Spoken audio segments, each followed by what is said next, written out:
ನುಗ್ಗಿ ಹೊಡೆಯುತ್ತೇವೆ. ಪಹಲ್ಗಾಮ್ ದಾಳಿ ಮಾಡಿದ ಒಬ್ಬರನ್ನು ಉಳಿಸೋದಿಲ್ಲ. ದೆಹಲಿಯಲ್ಲಿ ಕೇಂದ್ರ ಗೃಹ ಸಚಿವ ಅಮಿತ್ ಶಾ ಎಚ್ಚರಿಕೆ.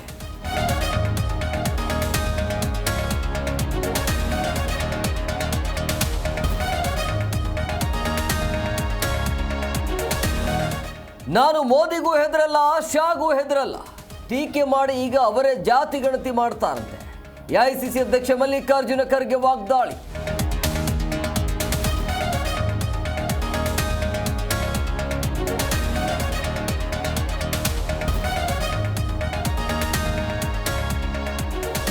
ರಾಹುಲ್ ಗಾಂಧಿ ಒತ್ತಡಕ್ಕೆ ಮಣಿದು ಕೇಂದ್ರದ ನಿರ್ಧಾರ.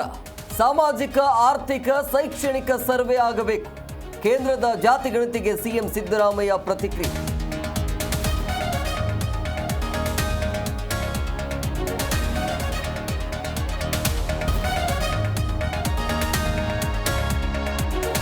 ಯತ್ನಾಳ್ ಉಚ್ಚಾಟನೆ ಬಳಿಕ ರೆಬೆಲ್ಸ್ ಆಕ್ಟಿವ್. ಬೆಂಗಳೂರಲ್ಲಿ ಬಿಜೆಪಿ ರೆಬೆಲ್ಸ್ಗಳಿಂದ ಮಹತ್ವದ ಸಭೆ. ಯತ್ನಾಳ್ ವಾಪಸ್ ಸೇರಿದಂತೆ ಹಲವು ಚರ್ಚೆ.